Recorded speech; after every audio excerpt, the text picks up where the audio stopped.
तो विस्कोसिटी का जो ये टॉपिक था ये अच्छे तरीके से समझ में आ गया। ठीक है, अब हेडिंग डालो the types of fluid. Next जो टॉपिक है वो है द टाइप्स ऑफ फ्लूइड। देखो, पहले जो टाइप है वो तो ऑलरेडी हमने देख लिया है कि टाइप ऑफ फ्लूइड के अंदर आपके पास में एक तो न्यूटोनियन फ्लूइड है। किनको कहते हैं न्यूटोनियन फ्लूइड? वो सारे फ्लूइड जो कि इस इक्वेशन को फॉलो करें, जो कि न्यूटन ने अपने एक्सपेरिमेंट के दौरान दिया था कि जो शियर स्ट्रेस है वो directly proportional to velocity gradient है। अगर क्वेश्चन कभी ऐसा आ जाए कि shear stress is directly proportional to velocity gradient या रेट ऑफ शियर स्ट्रेन, तो वो फ्लूइड कौन सा कहलाएगा? वो न्यूटोनियन फ्लूइड कहलाएगा। तो वो जितने भी फ्लूइड जो इस इक्वेशन को फॉलो करते हैं वो सारे के सारे न्यूटोनियन फ्लूइड कहलाते हैं। अब बाकी और भी क्या टाइप्स होते हैं फ्लूइड के, वो हम देखना शुरू करते हैं ना। तो नोट करो, पहला जो फ्लूइड टाइप आ रहा है वो है आइडियल फ्लूइड। ठीक है, लिखो जरा, आइडियल फ्लूइड। आइडियल फ्लूइड किसको कहते हैं? आइडियल फ्लूइड वो होते हैं जिसके अंदर विस्कोसिटी नहीं होती, यानी कि विस्कोसिटी जीरो होती है। नोट करो जरा, the ideal fluid are the fluid which is having no compressibility, which is having no compressibility. The ideal fluid are the fluid which is having no compressibility and having no viscosity. Ideal fluid वो है जिसमें कोई compressibility नहीं होती और जिसमें कोई viscosity नहीं होती। सोचो जरा, इमेजिन कर सकते हो कोई ऐसा फ्लूइड आपने देखा है जिंदगी में कि जिसको आपने हल्का सा धक्का मार करके छोड़ा हो और वो बहता ही चला जाए, रुके ही ना? इसका मतलब ये तो है, विस्कोसिटी अगर आपकी जीरो है इसका मतलब रेजिस्टेंस बिल्कुल नहीं है। स्टार्टिंग में एक बार फोर्स मिल जाएगा तो वो बहता ही रहेगा, उसको कोई रोकने वाला नहीं है। ऐसा फ्लूइड एग्जिस्ट करता नहीं है ना। ये कौन सा फ्लूइड होता है? इमेजिनरी फ्लूइड होता है। देख लो जरा, these are the imaginary fluid in nature. Nature में मिलेगा नहीं आपको, ये ढूंढोगे तब भी नहीं मिलेगा। लेकिन आइडियल फ्लूइड किसको कहते हैं? जिसमें विस्कोसिटी जीरो हो, है ना। ये डेफिनेशन है आइडियल फ्लूइड की। रियल फ्लूइड किसको कहेंगे? जो रियल में मिले। ये इमेजिनरी था जो भी आपने देखा। इमेजिनरी फ्लूइड कौन सा है? जिसमें विस्कोसिटी जीरो है। तो वो फ्लूइड जिसमें विस्कोसिटी कुछ ना कुछ होती है वो रियल फ्लूइड कहलाएंगे। ठीक है, तो नोट करो, real fluid are the fluid which are having some viscosity. The real fluid are the fluid which are having some viscosity. कुछ ना कुछ विस्कोसिटी इनके पास होगी। अब एक मैं यहाँ पर एक रिलेशन बना रहा हूँ, एक यहाँ पर मैं ग्राफ बना रहा हूँ। आप सारे लोग इस ग्राफ को देखो और मुझे बताओ कि अगर मैं ग्राफ यहाँ पर प्लॉट करूँ शियर स्ट्रेस का वेलोसिटी ग्रेडियंट, यानी कि du by dy, इसका दूसरा नाम the rate of shear strain. कैसे आया था? dx by dt multiplied by dy। तो dx by dy को आपने शियर स्ट्रेन कहा था, डिवीजन में dt मिल रहा था, तो रेट ऑफ शियर स्ट्रेन वो कहला रहा था। ठीक है, यहाँ पर हमारे पास में जो ग्राफ बनता है वो कुछ इस तरीके के ग्राफ बनेंगे। ठीक है, मैं पहले बना देता हूँ, फिर आप लोग इसके नाम भी याद रखेंगे।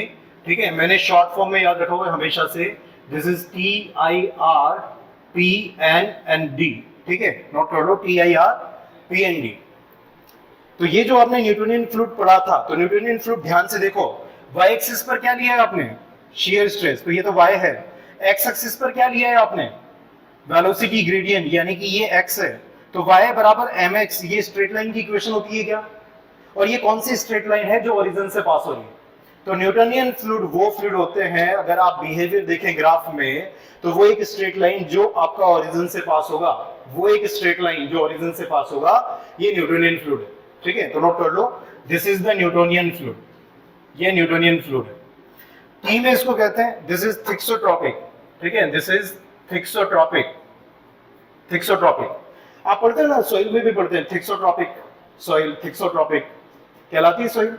कुछ ना कुछ विशेष प्रकार की क्ले होती है जिनको अगर कुछ समय के लिए छोड़ दिया जाए, टाइम दिया जाए, तो वो अपनी स्ट्रेंथ को रिगेन करती है। तो ये प्रॉपर्टी क्ले के अंदर थिक्सोट्रोपिक प्रॉपर्टी कहलाती है ना। तो ये थिक्सोट्रोपिक फ्लूइड कहलाते हैं। उनका ग्राफ कैसे होता है? कुछ ऐसे ग्राफ होते हैं। ठीक है, आई का मतलब है आइडियल प्लास्टिक। ठीक है, आई का मतलब है आइडियल प्लास्टिक, लिखते जाओ मेरे साथ में, this is called the ideal plastic. R का मतलब है रियो प्लास्टिक। देखो इनके जो फैक्ट्स है ना कि कौन से होते हैं, इनमें एग्जांपल्स क्या है, तो वो डीपीपी में मैंने क्वेश्चन के साथ डाले हुए हैं। ठीक है, तो वहां से हम सीधे सीधे याद कर लेंगे, यहाँ टाइम वेस्ट नहीं करेंगे ना। पी का मतलब है स्यूडोप्लास्टिक। ठीक है, पी का मतलब है स्यूडोप्लास्टिक। डी का मतलब है dilatant fluid. Dilatant fluid, dilatant आप पढ़ते हो ना, कहाँ पे पढ़ते हो आप? सॉइल में भी पढ़ते हो, डायलेटेंसी। एक तो आपका जो एसपीटी टेस्ट होता है, स्टैंडर्ड पेनिट्रेशन टेस्ट, उसमें दो तरीके के करेक्शन आते हैं। एक आता है ओवरबर्डन के कारण करेक्शन, दूसरा आता है डायलेटेंसी के कारण करेक्शन। ठीक है, डायलेटेंट आप वहां पर भी पढ़ते हो। ठीक है, जब आप स्ट्रेंथ वगैरह की बात कर रहे होते हो, ठीक है, पानी के निकलने की बात कर रहे होते हो, ठीक है, तो वहां पर आप सिल्ट और क्ले में जब कंपेयर करवाते हो तब भी आपका एक डायलेटेंसी टेस्ट आता है। ठीक है, तो ये चीजें वर्ड्स वगैरह ध्यान रखो, सिमिलर वर्ड है, सेम वर्ड है। ठीक है, नोट करो जरा। तो आइडियल प्लास्टिक की इक्वेशन कैसी होगी, समझ में आ रहा है कि आइडियल प्लास्टिक की इक्वेशन कैसे होगी? ये एक स्ट्रेट लाइन है, यानी कि y बराबर mx तो दिखेगा ही, प्लस साथ में कुछ कांस्टेंट और दिखेगा। अगर कुछ इक्वेशन कभी ऐसे नजर आ जाए तो समझ जाना कि वो आपका आइडियल प्लास्टिक है, समझ जाना कि वो आइडियल प्लास्टिक है, क्योंकि du by dy पर शेयर स्ट्रेस जीरो नहीं होगी, शेयर स्ट्रेस कुछ ना कुछ वैल्यू होगी जो इस वैल्यू से रिप्रेजेंट होगी। बात समझ में आ रहा है? तो आइडियल प्लास्टिक ऐसे समझ जाएंगे। इसके अलावा जो ग्राफ वगैरह है, ठीक है, आप बाकी के अंदर क्या देखोगे, यहाँ पर du by dy की पावर आई है, that can be less than 1, that can be greater than 1। ठीक है, अगर प्लस कांस्टेंट आ रहा है तो ये तीनों ग्राफ में प्लस कांस्टेंट नजर आएगा आपको। ठीक है, इन तीनों फ्लूइड के अंदर इक्वेशन में प्लस कांस्टेंट नजर आएगा। एक के लिए आपका n इक्वल टू यहाँ पर 1 होगा, 1 बीच वाली लाइन के लिए है। और यहाँ पर अगर पावर बताए आप है ना, एक इक्वेशन बना लेते हैं। जैसे यहाँ पर अगर एक इक्वेशन बनाए, टाउ इज इक्वल टू सब a constant multiplied by du by dy raise to the power n plus b, इस तरीके से ये आपकी सारे फ्लूइड को रिप्रेजेंट करने वाली इक्वेशन हो जाएगी। तो जैसे अगर आपने बोला n इक्वल्स टू 1 और b बराबर 0, क्या वो न्यूटोनियन फ्लूइड होगा? n बराबर 1 और b बराबर 0 कर दें तो वो न्यूटोनियन फ्लूइड होगा। n बराबर 1 रखें और b 0 नहीं है तो वो कौन सा फ्लूइड होगा? वो आपको आइडियल प्लास्टिक फ्लूइड मिलेगा। बात समझ में आ रही है? और यहाँ पर जो n की power n greater than 1 and less than 1 में आपको डिफरेंट डिफरेंट कर्व मिलेंगे। b इन तीनों के लिए आपका जो b है इस इक्वेशन में b is not equals to 0, इन तीनों के लिए b कितना है? वो 0 के बराबर है। ठीक है, नोट कर लो। बाकी डिटेल में मैंने कुछ एग्जांपल्स वगैरह दिए हुए हैं, डीपीपी जब आप करोगे तो अच्छे से समझ में आ जाएगा। ठीक है, याद करने वाली चीजें हम डीपीपी से करेंगे। सब समझ में आ गई बातें? चलो, न्यूटोनियन फ्लूइड वापस से लिखना चाहते हैं क्या? न्यूटोनियन फ्लूइड वो फ्लूइड है जो कि टाउ बराबर mu du by dy equation को सेटिस्फाई करे। ठीक है, मेरे हिसाब से समझ में आ गई आपको बातें। और नॉन न्यूटोनियन फ्लूइड वो है जो कि इस इक्वेशन को सेटिस्फाई ना करे। तो देखो, न्यूटोनियन वाले को छोड़ करके जितने भी आपके ये फ्लूइड है सब नॉन न्यूटोनियन है क्या? सारे के सारे नॉन न्यूटोनियन है। जो न्यूटोनियन नहीं है वो नॉन न्यूटोनियन है। ठीक है, चलो नेक्स्ट लिखना जरा, आइडियल प्लास्टिक फ्लूइड में लिख लो जरा एक बार। आइडियल प्लास्टिक फ्लूइड में एक छोटी सी लाइन लिख लो, शॉर्ट लेटर से याद रखना, TIR-PND ऑर्डर में। ठीक है, तो ये ग्राफ याद रहेगा आपको शॉर्ट में, TIR-PND। ठीक है, नेक्स्ट लिखो आप, आइडियल प्लास्टिक फ्लूइड में लिखो, the shear stress is more than the yield value. The shear stress is more, ideal plastic में लिखेंगे the shear stress is more than the yield value. The shear stress is more than the yield value, and the shear stress is directly proportional to the rate of shear strain। ये तो समझ में आ ही रहा होगा कि अगर आप shear stress को डायरेक्टली प्रोपोर्शनल देखें तो du by dy की एक सिंगल टर्म आई है यहाँ पर, है ना। आइडियल प्लास्टिक के अंदर अगर आप देखेंगे इस इक्वेशन के अंदर तो टाउ की जो इक्वेशन बनेगी वो some constant multiplied by du by dy। ठीक है, du by dy plus b होगा, तो इसकी पावर 1 नजर आ रही है, तो इसकी डायरेक्टली प्रोपोर्शनल नजर आ रहा होगा। जैसे जैसे du by dy बढ़ेगा वैसे वैसे आपका shear स्ट्रेस भी बढ़ता जाएगा। ठीक है, लिखा। नेक्स्ट लिखो, the thermodynamics properties of the gases. एक छोटी सी चीज और पढ़ लेते हैं, thermodynamics properties of the gases, फिर सब हम लिक्विड के बारे में पढ़ेंगे। ठीक है, सारा का सारा जो FM चलेगा वो सारा का सारा लिक्विड के बारे में चलेगा मोस्टली। ठीक है, अभी हम एक थर्मोडायनेमिक्स प्रॉपर्टी और देख लेते हैं। आपको गैसेस के लिए इक्वेशन पता है क्या? What is the gases equation? What is the gases equation? PV is equal to nRT। ठीक है, नोट करो gases equation, PV is equal to nRT। What is P in this equation? The pressure. ठीक है, किसी close container में जिसका volume V है उसमें कोई गैस भरी गई तो वो कितना प्रेशर एक्सर्ट कर रही है, वो P है। जो कंटेनर का वॉल्यूम है वो V है, और जो आपने गैस वहां पर भरी हुई है उसके नंबर ऑफ मोल्स यहाँ पर n से रिप्रेजेंट कर रहे हैं, तो नंबर ऑफ मोल्स है, these are the number of moles. R कहलाता है यूनिवर्सल गैस कांस्टेंट ना, यूनिवर्सल गैस कांस्टेंट, मतलब किसी भी गैस के लिए सेम कांस्टेंट यहाँ पर यूज होगा। और टी का मतलब है टेम्परेचर, ठीक है, कि कितने टेम्परेचर पर वो गैस उस कंटेनर के अंदर है। बात समझ में आ रही? कितने टेम्परेचर के लिए वो गैस वहां पर कंटेनर में है। नोट करना, पूरी एफएम के अंदर वैसे तो प्रेशर आपका किस यूनिट में होता है, वो गेज प्रेशर होता है ना, प्रेशर जो होता है वो गेज प्रेशर होता है, लेकिन इस टॉपिक में पी एब्सोल्यूट प्रेशर है। नोट कर लो, here the pressure is absolute pressure, here the pressure is the absolute pressure. Number of moles जानते हैं आप, नंबर ऑफ मोल्स कैसे निकाले जाते हैं? अगर आपको किसी गैस का मास दे दिया जाए तो नंबर ऑफ मोल्स निकाल लेंगे क्या? Mass of the gas divided by the molecular weight of the gas, number of moles को रिप्रेजेंट करता है। लिख लो जरा। और आपको पता होना चाहिए कि 1 मोल गैस का कितना पार्टिकल्स वगैरह होते हैं ना, 1 मोल्स के अंदर कितना होता है, 1 मोल के अंदर कितना होता है बताओ जरा। 1 मोल में how many particles are there? 6 × 10⁻23 particles. अगर एटम से तो एटम से इतने होंगे, अगर मॉलिक्यूल है तो मॉलिक्यूल से इतने होंगे, है ना।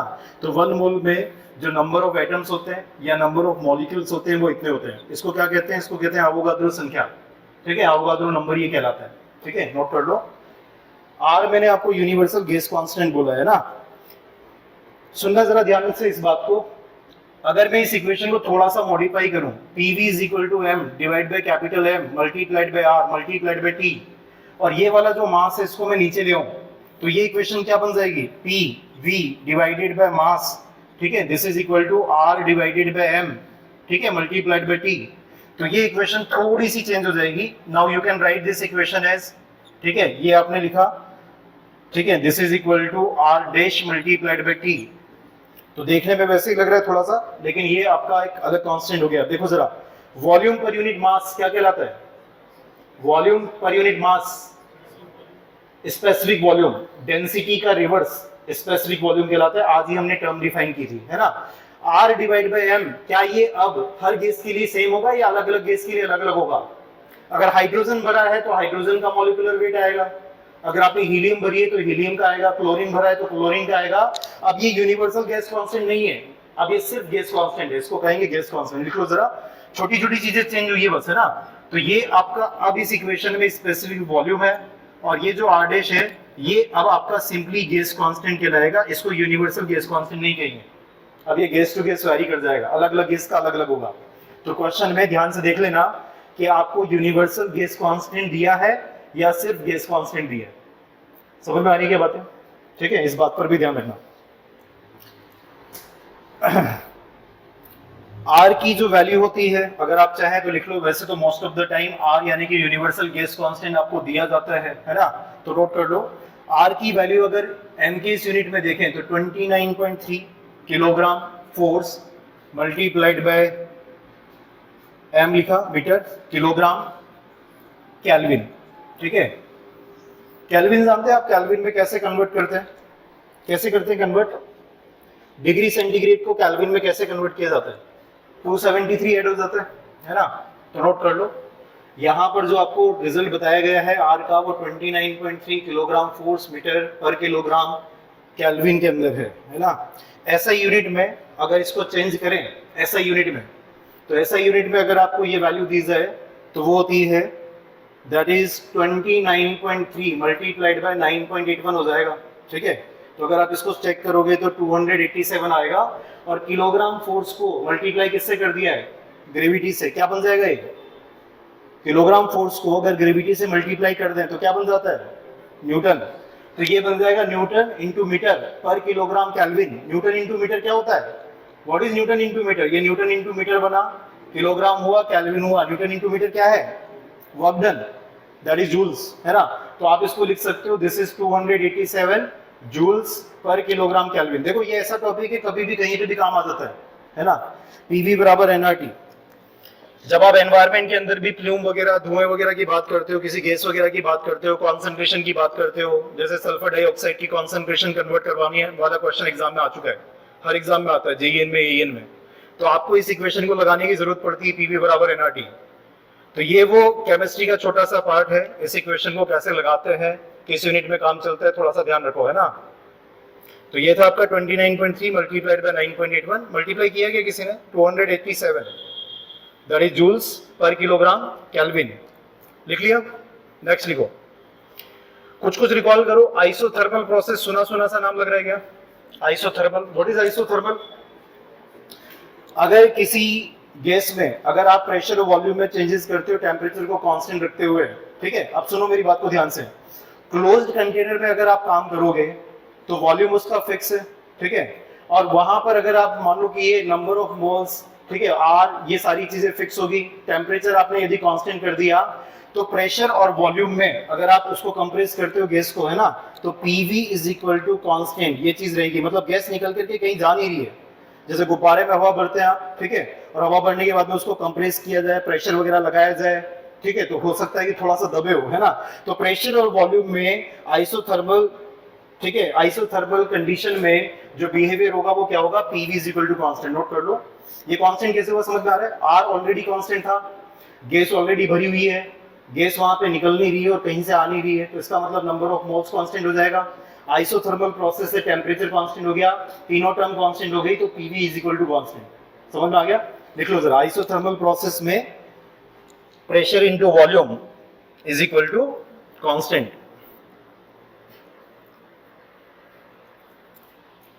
Pressure into volume is constant, isothermal process है। ऐसे ही आपकी एक प्रोसेस और आती थी एडियाबेटिक, याद है कि आपको? एडियाबेटिक हीट का फ्लो होता था, ठीक है, वहां पर, और उसके बाद में फिर आप बोलते थे प्रोसेस एडियाबेटिक कहलाती है। इक्वेशन होती थी PV gamma is equal to constant, है ना।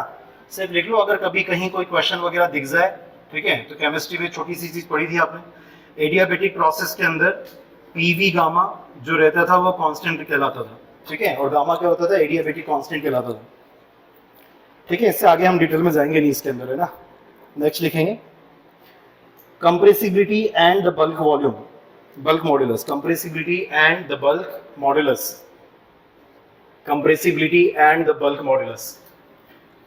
बल्क मॉड्यूलस का कोई रिलेशन पता है क्या आपको? What is the relation? Bulk modulus कहते हैं किसको है?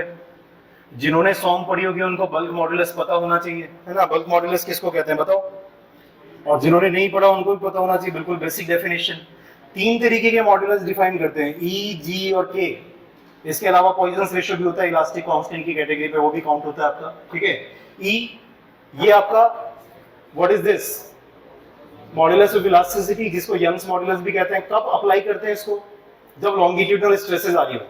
जब जब भी लॉन्गिट्यूडनल स्ट्रेसेस आएगी इसको बुलाओगे, जब जब भी शेयर स्ट्रेस आएगी इसको बुलाओगे, और जब जब भी वॉल्यूम में स्ट्रेसेस आएगी यानी कि प्रेशर आएगा तब इसको बुलाओगे। तो एफएम में तो प्रेशर ही आता है, हर तरफ से आता है ना।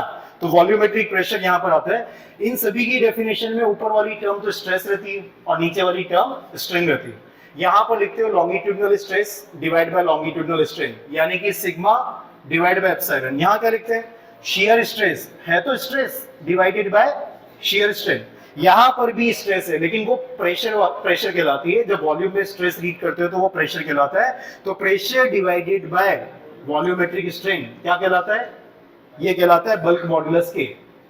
कंप्रेसिबिलिटी बल्क मॉड्यूलस का इनवर्स होता है, यानी कि 1/k जो होता है इसको कंप्रेसिबिलिटी कहते हैं, ठीक है। एक और नई डेफिनेशन आ गई, ठीक है, नोट कर लो। और आपको एक रिलेशन और शायद पता होगा, k का रिलेशन E डिवाइडेड बाय 3 × 1 - 2 कैसे डिराइव करते हैं हम सारी चीजें सीख चुके हैं। जिन लोगों ने सॉम पढ़ा होगा तो उनको पता होगा कैसे डिराइव होता है। कैसे डिराइव होता है पता है ना? हाइड्रोस्टैटिक कंडीशन, वो प्रेसमोइडल का formula sigma x + sigma y + sigma z divide by E × 1 - 2 ठीक है, वहीं से हो जाता है। चलो, compressibility is equal to 1/k। छोटी सी डेफिनेशन, बल्क मॉड्यूलस का रिवर्स कर दो, inverse of bulk modulus is known as compressibility. ये डेफिनेशन है, यहीं से चीजों की शुरुआत होगी, है ना। डेफिनेशन है कंप्रेसिबिलिटी किसको कहते हैं? It is the inverse of bulk modulus, it is the inverse of bulk modulus, ठीक है। और बल्क मॉड्यूलस क्या है? Pressure divided by the volumetric strain, ठीक है, pressure divided by the volumetric strain. आगे चलें, इसकी क्वेश्चन हम डिस्कस करेंगे, पहले कुछ और टॉपिक पढ़ लेते हैं ना। तो नेक्स्ट टॉपिक है surface tension and capillarity. Heading डालो, the surface tension and capillarity. Capillarity और सरफेस टेंशन क्या होता है? सरफेस टेंशन को सबसे पहले पकड़ेंगे और उसके बाद में हम कैपिलरिटी पढ़ेंगे। What is the surface tension? What is tension? Tension बोला इसने, टेंशन, टेंशन का मतलब होता है खींचना। किसी चीज को खींच रहे होते हो ना उस समय टेंशन लग रही होती है, और किसी चीज को दबा रहे होते हो उस समय कंप्रेशन लग रहा होता है। तो वो बात कर रहा है सरफेस टेंशन की। तो इसका मतलब सरफेस पर जो फ्लूइड की जो सरफेस होती है, जो फ्री सरफेस होती है, वहां पर क्या होता है, वहां पर टेंशन लग रही होती है। ठीक है, बस इतनी सी चीज वो कह रहा है। देखना जरा मेरी बात को ध्यान से सुनना। यहां पर आपके पास में, मुझे बताओ जरा, यहां पर एक कंटेनर है, कंटेनर पे यहां पर मान लेते हैं लिक्विड पे जैसे वाटर भरा है, तो ये सरफेस आपकी फ्री सरफेस कहलाती है कि ये वाली सरफेस कंटेनर में यहां तक पानी भरा हुआ है, ये सरफेस फ्री सरफेस कहलाएगी। What is the definition of free surface? जैसे अगर मैं यहां पर इसको क्लोज कर दूं, क्या अभी भी ये फ्री सरफेस है? क्या अभी भी ये फ्री सरफेस है? फ्री सरफेस की सिर्फ एक ही कंडीशन है, डब्बा ऊपर से मतलब बंद हो या ओपन हो, इस बात पर डिपेंड नहीं करता है। फ्री सरफेस का मतलब ये होता है कि लिक्विड सरफेस या interface of two different fluid. Interface से क्या बताना जरा, कुछ नहीं है तो एयर होती है, जहां कुछ नहीं वहां एयर, जहां कुछ नहीं, जैसे ये हॉल में नजर आए तो बच्चे बैठे हुए, फर्नीचर वगैरह है, इसके अलावा क्या है, एयर है ना। तो ये कंटेनर के ऊपर जहां तक पानी था वहां तो पानी खाई, उसके ऊपर क्या है, एयर है। एयर एक कांस्टेंट प्रेशर लगाती है। जब डब्बा बंद होगा तब भी हो सकता है जो एयर ट्रैप हुई वो कांस्टेंट प्रेशर लगा रही है इसके ऊपर, सरफेस के ऊपर। और जब ये कंटेनर खुला हुआ है उस समय जो प्रेशर है वो कौन सा है, कितना प्रेशर है, एटमॉस्फेरिक प्रेशर है। तो फ्री सरफेस की सिर्फ एक ही डेफिनेशन है, क्या है, कि फ्री सरफेस में जो इंटरफेस होती है डिफरेंट फ्लूइड की, एक तो वाटर है और एक एयर है, ये डिफरेंट फ्लूइड है, इन डिफरेंट फ्लूइड की इंटरफेस पर प्रेशर कांस्टेंट लगता है। जब भी फ्लूइड की इंटरफेस पर प्रेशर कांस्टेंट लगे तो वो फ्री सरफेस कहलाती है। बस समझ आ गया? फ्री का मतलब सिर्फ ये मत देखना ऊपर खुला है या बंद है, ठीक है। जैसे पाइपलाइन के अंदर मान लो अगर ग्रेविटी के कारण फ्लो हो रहा है, मोस्ट ऑफ द पाइपलाइन जो घरों के आसपास जो जाल बिछा हुआ है, जो डोमेस्टिक सप्लाई करती है, वो सारी की सारी ग्रेविटी के कारण फ्लो आता है वहां पर। तो ग्रेविटी के कारण जब फ्लो आता है तो बिल्कुल वहां पर आपका जो ये वाला पार्ट होता है, हो सकता है पूरा फुल फ्लो ना हुआ हो, यहाँ पर आपका ऐसा फ्लो रहा हो। तो ये जो यहाँ पर जो चीज अवेलेबल होती है वो क्या होती है, एयर होती है। और एयर मतलब एटमॉस्फेरिक प्रेशर पे यहाँ पर रहता है ऊपर वाली लेयर, तो ये फ्री सरफेस होती है। वैसे जो चैनल है, जो कंड्यूट है, वो तो कैसा है, क्लोज्ड है, पाइप के अंदर है, लेकिन इसको क्या कहते हैं, इसको कहते हैं ओपन चैनल। ये कहलाता है ओपन चैनल फ्लो, ओसीएफ कहलाता है, ओसीएफ में हम पढ़ेंगे। और जब आप जैसे मोटर चलाई आपने और ये अंडरग्राउंड टैंक से पानी ऊपर छत पे पहुंचाया, तो उसमें जो पाइप में जो फ्लो होता है वो आपका अंडर ग्रेविटी नहीं है, वो प्रेशर फ्लो कहलाता है।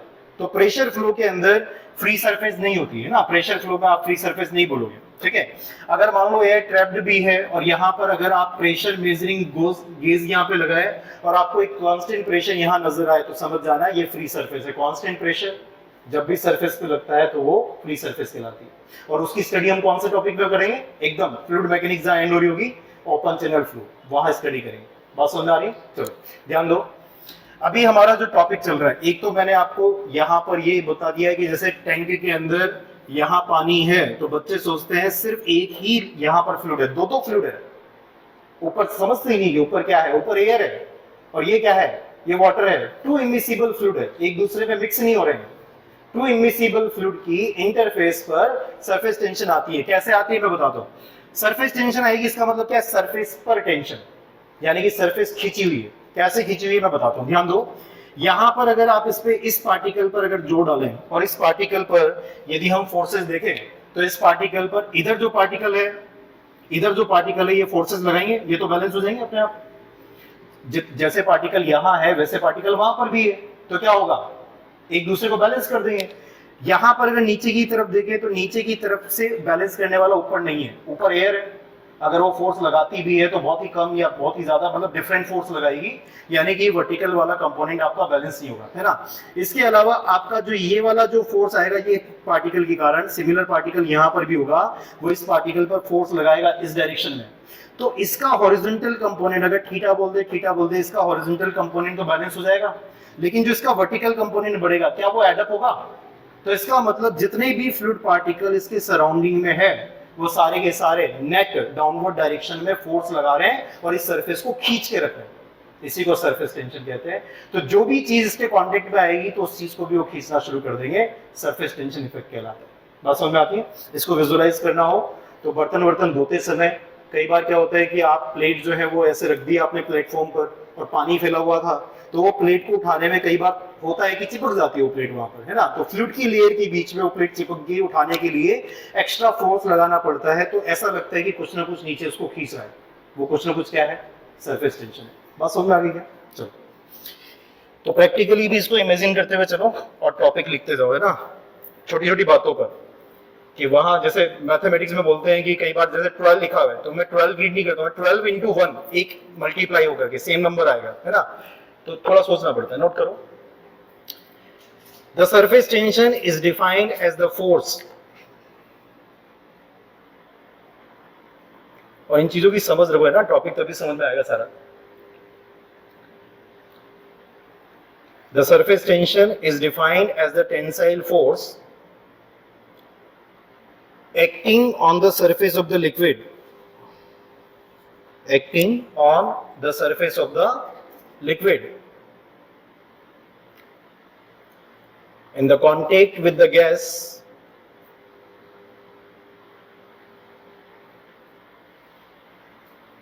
tensile force acting on the surface of the liquid in contact with the gas or on the surface between two immiscible liquids, or on the surface between two immiscible liquids, or the surface between two immiscible liquids। ऐसा भी हो सकता है कभी आपके पास में कि आपको जब दे वो एग्जांपल दे, तो यहाँ पर जैसे आपको दे दिया कि यहाँ पे मरकरी है, यहाँ पे वाटर है, तो यहाँ पर मुझे बताओ ये जो इंटरफेस है इस पर सरफेस टेंशन आएगा या नहीं आएगा?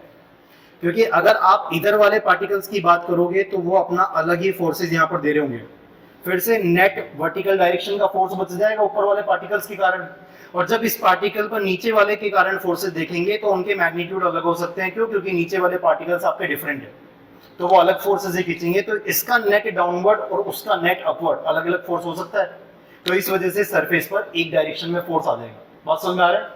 तो इसी को क्या कहते हैं? सरफेस टेंशन कहते हैं। तो सरफेस टेंशन यहाँ पर भी आएगी। आप लोग अपनी इमेजिनेशंस को सही करना। अगर कोई बोलता है कि वो सिर्फ यहाँ दिखाई देता है, जैसे यहाँ दिखाई देता है, कई सारे फिगर्स ऐसे मिलते हैं किताबों में, आप समझ जाना वाटर और मरकरी है, वाटर और ऑयल है, तो जो उनकी इंटरफेस है वहां पर भी सरफेस टेंशन आएगी। सिर्फ सरफेस पर नहीं आएगा, यहाँ पर भी आएगा, ठीक है। तो सरफेस टेंशन यहाँ पर भी एग्जिस्ट करेगी, सरफेस टेंशन यहाँ पर भी एग्जिस्ट करेगा, सरफेस टेंशन यहाँ पर भी एग्जिस्ट करेगा, ठीक है। नोट करो, क्या अंदर एग्जिस्ट करेगा क्या? मुझे बताना। जैसे वाटर है और वाटर में यहाँ पर अगर किसी पार्टिकल को देखें तो यहाँ एग्जिस्ट करेगा क्या?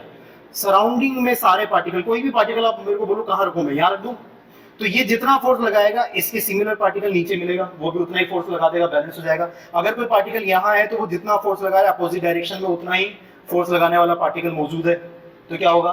टोटल फोर्स 0 हो जाएगा। तो सरफेस टेंशन कहाँ होगी? सरफेस पर ही होगी, या टू इमिसिबल लिक्विड्स के कहाँ होगी? इंटरफेस पर होगी। बात समझ में आ गई? तो अंदर सरफेस टेंशन नहीं होगी, है ना, नेट फोर्स 0 आ रहा है, ठीक है। नोट करो, in contact with the gas or on the surface between the two immiscible liquid, or on the surface between two immiscible liquid, such that the contact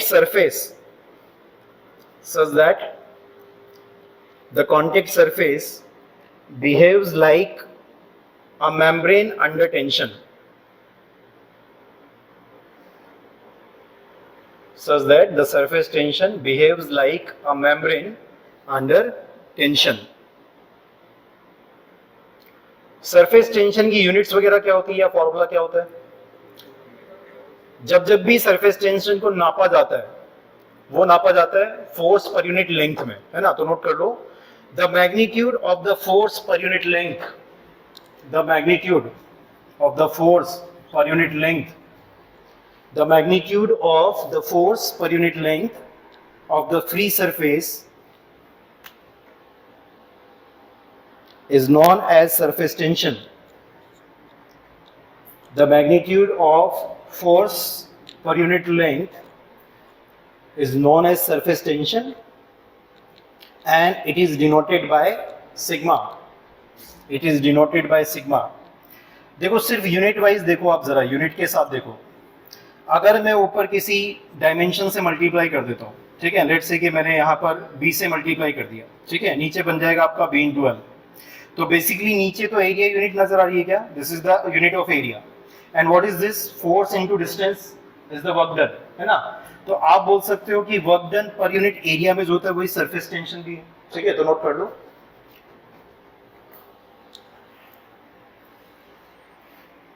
the surface tension is also defined as the surface energy per unit area. Surface energy, work is a form of energy, है ना। The surface tension is also equal to the surface energy per unit area. इसका symbol क्या है, sigma. सो में जब पढ़ते थे तो नॉर्मल स्ट्रेस के लिए सिग्मा सिंबल यूज करते थे, यहाँ पर आपका सिंबल सिग्मा दिया गया है सरफेस टेंशन के लिए। व्हाट इज द यूनिट, अगर आप इसको देखें किस यूनिट में, अगर आप एमकेएस में देखें तो एमकेएस में फोर्स को किलोग्राम फोर्स लिखा जाता है, ध्यान रखना किलोग्राम फोर्स लिखा जाता है। तो किलोग्राम फोर्स पर मीटर क्या इसकी एमकेएस यूनिट है, सरफेस टेंशन की जो एमकेएस यूनिट है वो तो आपकी किलोग्राम फोर्स पर मीटर है। और अगर आप इसकी एसआई यूनिट देखें तो एसआई यूनिट में न्यूटन में लिखा जाएगा, तो न्यूटन पर मीटर है, ठीक है, नोट कर लो कि इसकी जो एसआई यूनिट है दैट इज न्यूटन पर मीटर, इसकी एमकेएस यूनिट जो है वो किलोग्राम फोर्स पर मीटर है। आगे चलें, कुछ कुछ बेसिक चीजों पर हम सरफेस टेंशन निकालना शुरू करेंगे, ठीक है। Surface tension on the liquid droplet, heading डालो, the surface tension on the liquid droplet. ये सारे फिगर्स वगैरह बना ली, हो सकता है नोट्स में वो चीजें ना मिले जो आपके बोर्ड पर आ रही है, ठीक है, क्योंकि कई सारी चीजें जो अंडरस्टैंडिंग वाली होती है, यहाँ पर मैंने कई सारी चीजें बताई आपको कि दो अलग अलग मटेरियल ले लो, है ना, दो अलग अलग लिक्विड ले लो, तो सरफेस टेंशन यहाँ पर भी आएगी, कंफ्यूज मत होना। क्योंकि जब पूरा यदि आप फोर्स यहाँ पर देखोगे, फोर्स इक्विलिब्रियम, तो ऊपर वाले मटेरियल के कारण फोर्स अलग लगेगा, नीचे वाले के कारण अलग लगेगा, तो नेट डाउनवर्ड फोर्स मिलेगा यहाँ पर भी, ठीक है, डाउनवर्ड या अपवर्ड। ये क्लोज्ड कंटेनर मैंने बनाया था, इसमें मैंने फ्री सरफेस दिखाई थी, यहाँ पर एयर था, कांस्टेंट प्रेशर आपको दिखाया हुआ है इस डायग्राम के अंदर, दिखाने का तरीका ये होता है ना। तो यहाँ पर सरफेस टेंशन आपको मिली। अब ऐसा करते हैं, सरफेस टेंशन के फॉर्मूले डिराइव करते हैं ना, कि फॉर्मूले क्या क्या है सरफेस टेंशन के। पहला लिखो आप जरा, पहला केस है, पहला केस है लिक्विड ड्रॉपलेट, और दूसरा केस जो हम डिस्कस करेंगे वो होगा आपका सोप बबल, है ना, सोप बबल। और पहला केस हम डिस्कस कर रहे हैं वो है आपका लिक्विड ड्रॉपलेट, ठीक है, लिक्विड ड्रॉपलेट और सोप बबल। लिक्विड ड्रॉपलेट, और दूसरा जो मैं डिराइव करूंगा वो बनाऊंगा सोप बबल के लिए, ठीक है। दूसरा केस हम देखेंगे सोप बबल के लिए। लिक्विड ड्रॉपलेट कैसा होता है, लिक्विड ड्रॉपलेट के अंदर जैसे यहाँ पर पानी है, वाटर है मान लो, है ना, कोई भी लिक्विड हो सकता है, मैं ये नहीं बोल रहा हूँ कि सिर्फ वाटर ही होगा, है ना, कोई भी लिक्विड हो सकता है। एग्जांपल के तौर पे मैंने पानी की बूंद की यहाँ पर आपको इमेज देने की कोशिश कर रहा हूँ, पानी की बूंद है, ठीक है। यहाँ पर क्या है, बाहर क्या है, बाहर एयर है। वाटर और एयर टू इमिसिबल सरफेसेस के बीच में क्या सरफेस टेंशन होगा, और वो सरफेस टेंशन कहाँ होगा, से बाउंड्री पर, सब जगह सरफेस टेंशन होगा, बाउंड्री पर नजर आ रहा है, सब जगह बाउंड्री पर। अब यहाँ सुनना जरा, अंदर की तरफ मान लेते हैं प्रेशर P है, बाहर की तरफ हमेशा कौन सा प्रेशर लगता है, बाहर की तरफ हमेशा एटमॉस्फेरिक प्रेशर लगता है। सुनो जरा मेरी बात को ध्यान से, ये मैंने लिखा अंदर की तरफ प्रेशर एब्सोल्यूट प्रेशर है, और बाहर की तरफ प्रेशर एटमॉस्फेरिक प्रेशर है। जब मैं फोर्सेस स्टडी करूंगा, नेट प्रेशर कितना हो गया, अगर अंदर देखें नेट प्रेशर अंदर कितना है, नेट प्रेशर को गेज प्रेशर कहते हैं। तो गेज प्रेशर का मतलब होता है कि अंदर वाला प्रेशर एटमॉस्फेरिक प्रेशर से कितना ऊपर है, क्योंकि एटमॉस्फेरिक प्रेशर की वजह से भी यहाँ पर प्रेशर फोर्सेस आएंगे, और अंदर जो प्रेशर है उसकी वजह से भी प्रेशर फोर्स आएंगे बाहर की तरफ, क्योंकि प्रेशर हमेशा दबाने वाला फोर्स होता है ना, प्रेशर की वजह से। तो बाहर की तरफ ये जो अंदर वाला जो प्रेशर बिल्डअप हुआ है उसकी वजह से बाहर की तरफ फोर्स लगेगा, और बाहर जो एटमॉस्फेयर है वो अंदर की तरफ फोर्स लगाएगा। तो जब मैं फोर्स कैलकुलेट करूंगा, नेट फोर्स आपका कैसे आएगा, जब आप इस प्रेशर को गेज प्रेशर ले लो, तो पूरी एफएम के अंदर जब जब भी प्रेशर या तो गिवन हो या निकालना हो, वो हमेशा गेज प्रेशर ही निकाला जाता है, क्योंकि एटमॉस्फेयर सब जगह। तो बाय डिफॉल्ट जब जब भी प्रेशर गिवन हो या जब जब भी प्रेशर आपसे पूछे, तो आप कभी भी एब्सोल्यूट प्रेशर मत बताना, हमेशा गेज प्रेशर बताना। और गेज किसको कहते हैं, एब्सोल्यूट, यानी कि जो अंदर प्रेशर है, एक्चुअल जो प्रेशर है वो बाहर के प्रेशर से कितना ज्यादा है। बात समझ में आ रहा है, बाहर के प्रेशर से कितना ज्यादा है या कम है, वो कहलाता है आपका एब्सोल्यूट गेज प्रेशर, है ना। चलो इसको डिटेल में देखेंगे, पूरा टॉपिक आ गया है ना, ध्यान दो। पहली चीज तो ये आपने समझ ली कि सर ऐसा है कि वाटर और एयर दो अलग अलग इमिसिबल फ्लूइड है, तो सरफेस पर टेंशन आएगी, पक्की बात। अब चलो इसको ऐसा करते हैं, जब जब भी कोई फोर्स निकालना होता है, जैसे सिंपली सपोर्टेड बीम, फोर्स निकालते हो, बेंडिंग मोमेंट निकालते हो, क्या करते हो? कट करते हो, सेक्शन लेते हो, तब जाकर के फोर्सेस आते हैं। तो ऐसा करते हैं, डायमीटर से गुजरता हुआ एक सेक्शन लिया मैंने, डायमीटर से गुजरता हुआ एक सेक्शन लिया। अब इस सेक्शन के अंदर ये सेक्शन दिखेगा कैसा, मैं दिखा देता हूँ आपको, ठीक है। ये सेक्शन कुछ ऐसा दिखेगा। सरफेस टेंशन कहाँ आई थी बताना जरा, सरफेस टेंशन कहाँ आई थी? पेरीफेरी पर, सरफेस पर ही तो है टेंशन, तो पेरीफेरी पर सरफेस टेंशन है। और उस सरफेस टेंशन के कारण जो फोर्स है, इस फोर्स को मैंने कह दिया कि ये सिग्मा है, मतलब सरफेस टेंशन जो है वो सिग्मा है। तो फोर्स कितना हो जाएगा? सरफेस टेंशन के कारण जो फोर्स होगा वो sigma multiplied by the periphery, यानी कि pi multiplied by D, pi multiplied by D, ये पेरीमीटर हो गया। बात समझ आ रहा है? अंदर वाला मत ले लेना एरिया, पूरा का पूरा एरिया नहीं लेना है। वैसे भी सरफेस टेंशन पर यूनिट लेंथ भी था, क्योंकि जब भी आप सेक्शन लोगे तो सरफेस को काटोगे ना, तो आपकी एक लाइन ही बनेगी, ठीक है, बाउंड्री ही बनेगी। तो बाउंड्री बनेगी, इस वजह से सरफेस टेंशन को हमने पर यूनिट लेंथ में ही डिफाइन किया है कि कितना फोर्स देता है पर यूनिट लेंथ में, है ना। अब ध्यान देना, अंदर जो यहाँ पर गैसेस थी या जो भी, मतलब यहाँ तो खैर लिक्विड चल रहा है, अंदर जो ये लिक्विड है ये बाहर की तरफ फोर्स लगाएगा क्या? बाहर की तरफ, ठीक है। तो ये फोर्स कितना देगा? आगे आने वाले टॉपिक में मैं आपको कर्व पर लगने वाले फोर्स बताऊंगा। तो जब जब भी कर्व पर फोर्स लगता है तो वो प्रोजेक्टेड एरिया पर लगने वाले फोर्स के बराबर होता है। सब लोग जानते हो क्या बात? नहीं जानते तो जान लो अब कि जब जब भी कर्व्ड बॉडी पर हम फोर्स कैलकुलेट करेंगे तो डायरेक्टली फोर्स नहीं मिलता है। कैसे मिलेगा? प्रोजेक्टेड एरिया पर। और ये जो हेमिस्फीयर बना है, इसका प्रोजेक्टेड एरिया एक सर्किल होगा क्या? और सर्किल का एरिया जानते हो क्या? प्रेशर इनटू एरिया करोगे तो फोर्स आ जाएगा क्या?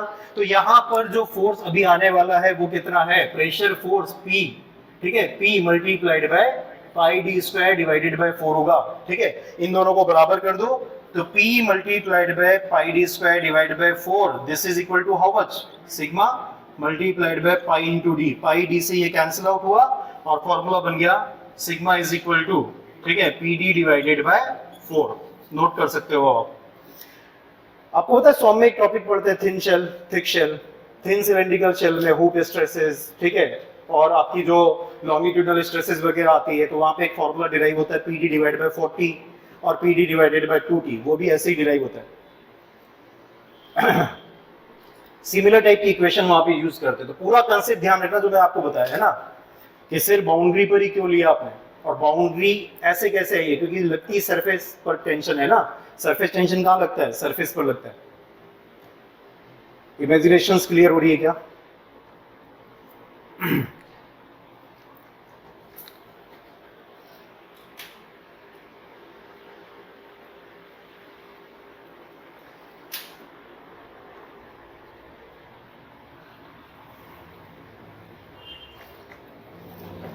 अंदर पूरा उसको पूरा फिल कर देना है ना, पूरा वाटर है। ये मेरा हैच किया हुआ है, आप पूरा हैच करो इसको अच्छे से, है ना। ये पूरा का पूरा हैच्ड है, यानी कि एक सिंगल मटेरियल है अंदर, और वो कौन है? वो वाटर है। ये बात भी मैटर करेगी, है ना। हर एक चीज मैटर करती है जब आप फॉर्मूला डिराइव करो तो। ध्यान से देखोगे इक्वेशन में कैसे यूज कर रहे हैं, पता लगेगा।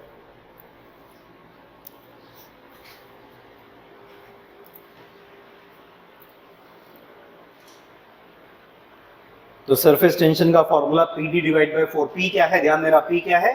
Gauge pressure. P क्या है? Gauge pressure. और गेज एब्सोल्यूट, ये सब डिटेल में आने वाले हैं अभी, जब हम प्रेशर डिवाइसेस वगैरह पढ़ेंगे तब डिटेल में आएगा। लेकिन मोटा मोटा आइडिया जो आप लोगों को पता होगा वही से हमने फॉर्मूला डिराइव किया, ठीक है।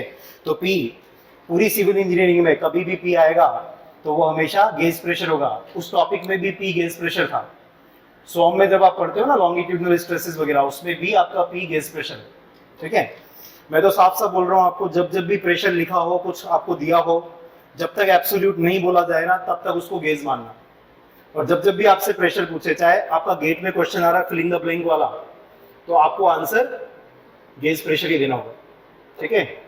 और एब्सोल्यूट निकलवाएगा कभी आपसे तो वो बोलेगा साफ साफ कि एब्सोल्यूट प्रेशर बताओ, तब एब्सोल्यूट प्रेशर निकालना होगा, अदरवाइज हमेशा आंसर बाय डिफॉल्ट गेज का देना होगा। समझ में आ गई बात? चलो बहुत बढ़िया। अब मुझे ना इसका फिगर और बता दो जरा, इसका फिगर कैसे बनता है। सोप बबल देखे होंगे आपने बचपन में, बच्चे भी तो क्या करते हैं, डिवाइस आती है उनके पास में, सोप सॉल्यूशन होता है उसमें, फिर वो फूंक मारते हैं और बबल्स बनते हैं। तो बबल्स कैसे बनते हैं बताना जरा।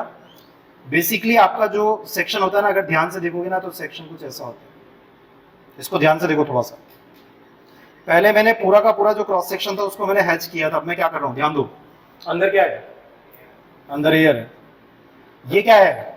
ये सॉफ्ट सॉल्यूशन है, वाटर मान लो, ठीक है, और उसके बाद में बाहर क्या है? एयर है। तो कितनी सरफेसेस आ रही है यहाँ पर?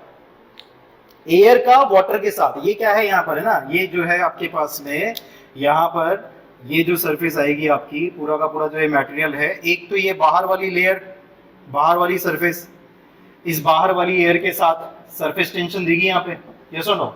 और एक ये वाली जो सरफेस है अंदर वाली, एयर और वाटर के साथ क्या सरफेस टेंशन देगी? तो यहाँ पर बेसिकली इस वजह से आपके पास कितनी होती है? सरफेसेस, दो सरफेसेस होती है। जब आप इसको कट करोगे तो बेसिकली आपको दो लेयर्स वहां पर नजर आएगी, दो सरफेसेस नजर आएगी। तो फिर से फोर्स इक्विलिब्रियम लगा दो काटने के बाद। तो pressure multiplied by projected area अभी भी pi D square divide by 4, ठीक है। This is equal to how much? Sigma multiplied by how many surfaces are there? दो सरफेसेस है, और उन सरफेसेस का एरिया लेंथ कितना बनेगा? Pi into D. जब कट करेंगे इक्विलिब्रियम लेंगे तो जो लेंथ बनेगा, अंदर वाला भी पाई डी और बाहर वाला भी पाई डी, तो टोटल मिलाकर के 2 पाई डी की लेंथ बनेगी। इमेजिन कर पा रहे क्या? टेनिस की बॉल को जब काटते हैं तो कैसा बनता है वो? थोड़ी सी थिकनेस होती है ना। तो अंदर वाली सरफेस पाई इंटू डी, बाहर वाली सरफेस फिर से पाई इंटू डी। बात समझ में आ रहा है? तो टोटल मिलाकर के 2 पाई डी ये सरफेस टेंशन लग रही है ना। और प्रेशर की वजह से जो फोर्स लगेगा, projected area P multiplied by pi D square divide by 4। तो यहां से रिजल्ट क्या आ गया? सिग्मा इज इक्वल टू कितना? PD divided by 8। देखो जरा ध्यान से, PD डिवाइड बाय 8 सबका आएगा। ये वाला जो मैंने आपको व्यू दिया ना, इसको क्लियर रखो कि कैसे होता है, सोप बबल में क्यों आते हैं। सब लोग फॉर्मूला याद रखते हैं, PD डिवाइड बाय 8 आ जाता है। तो सबको ये भी पता होता है दो सरफेसेस आती है सर, लेकिन दिखती नहीं है। कौन सी दो सरफेसेस? तो जो वो सोप बबल जो बनता है उसमें जो सोप की जो पतली सी लेयर है ना, वो दोनों तरफ से कांटेक्ट में होती है, अंदर की तरफ से भी एयर के कांटेक्ट में, बाहर से भी एयर के कांटेक्ट में। तो दो दो अलग अलग जगह से सरफेस टेंशन मिलती है। समझ में आ गई बात? इस वजह से मैंने बोला था इसको पूरा हैच करना, पूरा पानी है अंदर, तो अंदर कोई सरफेस नहीं बनी, बाहर क्या है? बाहर है, बस एक ही सरफेस बनेगी। ठीक है, बहुत बढ़िया। सॉफ्ट बबल हो गया। नेक्स्ट लेते हैं द लिक्विड जेट, है ना। तो नोट करो, the surface tension on the liquid jet, surface tension on the liquid jet. Liquid jet का डेरिवेशन आप लोग मुझे दे सकते हो क्या? लिक्विड जेट का डेरिवेशन कैसे देंगे आप लोग? ट्राई करो, देखें लिक्विड जेट का डेरिवेशन। डायग्राम वायग्राम के साथ, है ना, इसलिए मैं आपको बोलता हूं जब भी सिविल में कुछ भी पढ़ो डायग्राम जरूर बनाओ, उसी से आपकी क्लियर अंडरस्टैंडिंग मिलेगी कि आपको कितनी समझ होगी इस टॉपिक की। चलो, तो liquid jet, what is liquid jet? जैसे नल से निकलता हुआ पानी, ठीक है। जैसे यहां पर देखो आप जरा कि आपके पास में जैसे कोई पाइप था, पाइप में से यहां से जो पानी निकलेगा वो एक जेट की फॉर्म में होगा। और जेट कैसा होता है? सिलेंड्रिकल, है ना। तो यहां से जो पानी निकल रहा है उसको मैं सिलेंड्रिकल मान लूं। ये पूरा पानी है, ये पूरा पानी से भरा हुआ है। फिर से मैंने पूरा हैच कर दिया इसको। सरफेस टेंशन कहां होगी? बाउंड्री पर। और बाउंड्री कहां है? आगे भी पानी, पीछे भी पानी। ये जो सिलेंडर बनाया है आपने, इसके पीछे भी पानी है और इसके आगे भी पानी। जो छोटा सा ये सेक्शन बनाया है, इसमें सरफेस टेंशन कहां लगेगी? बाउंड्री पर, कर्व बाउंड्री पर, है ना। तो यहां पर यदि आप इसको कट करें, ठीक है, इसको ऐसे कट करेंगे अब हम, ठीक है, लॉन्गिट्यूडली इसको कट करेंगे। प्रेशर लग रहा है यहाँ पर, इस डायरेक्शन में प्रेशर लगेगा। तो मुझे बताओ जरा, अगर इसकी लंबाई में L दे दूं आपको थोड़ी देर के लिए, लंबाई L है, इसकी जो डाया है, अगर मैं आपको बोल दूं कि डाया D है, तो मुझे इमेजिनेशन से सीधा फोर्स इक्विलिब्रियम वाली इक्वेशन लगवा सकते हो क्या? Pressure multiplied by projected area, क्योंकि सरफेस टेंशन ऐसे लग रही है अब, है ना। तो pressure multiplied by projected area, what is the projected area? What is the projected area? तो that is L into D. बहुत बढ़िया, L into D is the projected area. L तो लंबाई हो गई और D डायमीटर है। इतना बड़ा एक रेक्टेंगल प्रोजेक्ट होगा। जब आप इसको प्रोजेक्ट करोगे ऐसे, तो यहाँ पे रेक्टेंगल प्रोजेक्ट होगा, ठीक है। कर्व्ड सरफेस पर लगने वाला फोर्स प्रोजेक्टेड एरिया पर लगने वाले फोर्स के बराबर है। और जो सरफेस टेंशन लगेगा वो कैसे फोर्स लगाएगा? जैसे इतना सा पार्ट लिया मान लो आपने, तो इस पर सरफेस टेंशन लगेगी नीचे की तरफ, ऊपर वाले का जब इक्विलिब्रियम लिया, तो that is equal to sigma multiplied by, बताओ कितना है? इसका बना ही देता हूं मैं, ठीक है। जब आपने इसको प्रोजेक्ट किया तो D तो डायमीटर मिल रही है और L इसकी लंबाई मिल रही है ना। ये आपका प्रोजेक्टेड एरिया है। और यहाँ पर ये जो सरफेस बनेगी L और L, इन सरफेसेस पे तो लगेगा, जो ये आपकी लाइंस बनी है, इन लाइंस पर लगेगा, ये पूरा का पूरा प्रोजेक्टेड जब आपने लिया, देखो मैं बना ही देता हूँ इसको, देखो ध्यान दो, आपके पास में जो पूरा कंप्लीट सिलेंडर था, यदि इसको मैंने बीच में से काटा, बिल्कुल आधा कट गया ये, है ना, ये आधा कट गया, इसका जो प्रोजेक्टेड एरिया है वो साफ साफ नजर आ रहा होगा आपको, नजर आ रहा है क्या? डी तो डायमीटर एक तरफ वाली लेंथ और दूसरी वाली एल है। अब इसमें सरफेस कहाँ पे थी, सरफेस कहाँ पे थी, ये तो कटी नहीं, कटी कहाँ से, यहाँ से, तो ये आपस में सरफेस टेंशन से जुड़ी थी, तो सिग्मा मल्टीप्लाइड बाय ये वाली लेंथ एल है, और ऐसे इधर वाली सिग्मा मल्टीप्लाइड बाय एल, तो टोटल मिला करके sigma multiplied bye 2l। Visualise हो गया क्या? ठीक है, एल से एल विल कैंसिल आउट, तो फॉर्मूला बन गया sigma is equal to P D divided by 2। मैं नहीं कहता कि आप फॉर्मूले मत रटो, आराम से रटना, पहले समझ जरूरी है, उसके बाद फॉर्मूले रट लो। तो P D divide by 2, P D divide by 4 और पी डी डिवाइड बाय 8, ये फॉर्मूले आ गए।